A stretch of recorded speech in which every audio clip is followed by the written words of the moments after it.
जैसा आप लोगों को पता है कि मैं पार्ट 1 पार्ट 2 में आदम अलैहिस्सलाम का वाक़या बयान किया हूँ। वाक़या बड़ा लंबा था, इसलिए पार्ट के द्वारा आप लोगों के सामने पेश किया हूँ। अब ये तीसरा पार्ट है।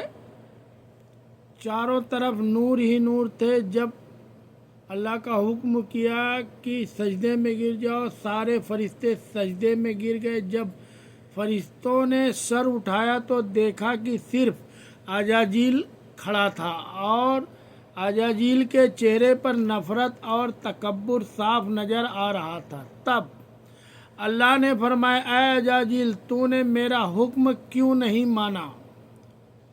अजाजील गुरूर भरे लहजे में कहा, आपने आदम को मिट्टी से बनाया और मुझे आग से। आग की फितरत ऊपर उठने की है और मिट्टी की फितरत नीचे गिरने की है। अगर किसी को सजदा करना चाहिए तो आदम को मुझे करना चाहिए। यानी इब्लीस ने कहा कि आदम अलैहिस्सलाम को मुझे करना चाहिए। यह बात सुनकर अल्लाह तबारक ताला का गजब भड़क उठा। अल्लाह ने फरमाया, ऐ नाफरमान, तू यहाँ से निकल जा। तूने मेरा हुक्म नहीं माना। आज से तू हमेशा के लिए तू लानत और रुसवाई का हकदार बन गया। बस उसी लम्हे फरिश्तों का सरदार था वह इब्लीस बन गया और जब जन्नत से निकाला गया तो वह रोने लगा। जब जन्नत से निकाला गया तो वह रोने लगा और अर्ज करने लगा, ऐ अल्लाह, ऐ मेरे मालिक, मैं कितने ज़मानों तेरी इबादत की है और फरिश्तों को सिखाया है, तेरी बंदगी की है। अब मैं तेरी रहमत से कुछ मांगना चाहता हूँ, मेरी इल्तिजा कबूल फरमा। अल्लाह ताला से इल्तिजा करने लगा। अल्लाह ने पूछा, क्या चाहता है तू? फिर शैतान ने कहा, ऐ मालिक, मुझे क़यामत तक की ज़िंदगी अता कर दे। अल्लाह ने कहा, ठीक है, तुझको क़यामत तक की ज़िंदगी अता की जाती है।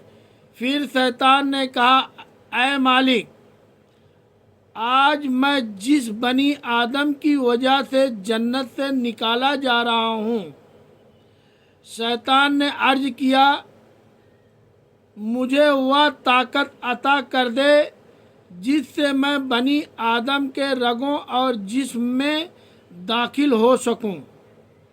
अल्लाह ने कहा, ठीक है, यह ताकत दी जाती है, मगर सुन ले ऐ शैतान, सुन ले ऐ शैतान, मेरे बंदों को धोखा दे सकता है, मेरे बंदों को धोखा दे सकता है, उनको गुनाहों में गिरा सकता है, मगर मेरा कोई बंदा तौबा करेगा तो मैं उसके तमाम गुनाह माफ़ कर दूंगा और मेरे जो ख़ास बंदों को तू कभी नुकसान नहीं पहुंचा सकेगा।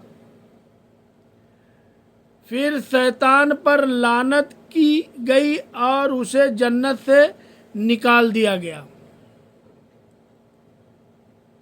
फिर अल्लाह के हुक्म से हज़रत आदम अलैहिस्सलाम का तख्त जन्नतुल फिरदौस में ले जाया गया। वहाँ आदम अलैहिस्सलाम को पूरी आज़ादी दी गई कि वह जन्नत की तमाम नेमतों का लुत्फ़ उठाएं, घूमें फिरें, खाएं पिएं, मगर आदम अलैहिस्सलाम का दिल किसी चीज़ की तरफ ना झुका। वह तन्हा बैठे इबादत करते रहे। उनके चेहरे पर गहरी उदासी थी। अल्लाह जब आदम अलैहिस्सलाम के यह कैफियत देखी तो حضرت جبرائیل علیہ السلام کو ان کے پاس بھیجا۔ جبرائیل علیہ السلام آئے اور مسکرا کر بولے، اے آدم، جنت تمہیں کیسی لگی رہی ہے؟ آدم علیہ السلام مسکراتے ہوئے جواب دیا، اے جبرائیل علیہ السلام، یہاں سب کچھ اچھا ہے، سکون ہے، نعمتیں ہیں، ہر چیز قابل تعریف ہے، لیکن دل میں ایک عجیب سی کمی ہے جسے میں بیان بھی نہیں کر سکتا۔ آدم علیہ السلام کہتے ہیں میں بیان بھی نہیں کرتا۔ پھر جبرائیل علیہ السلام مسکرائے اور بولے، ہاں۔ آدم علیہ السلام کو کہا کہ آپ فکر نہ کریں آدم، میں یہ جانتا ہوں اللہ نے مجھے اسی مقصد سے بھیجا ہے، آپ فکر نہ کریں، آپ بالکل فکر نہ کریں، بہت جلد یہ کمی پوری کی جائے گی۔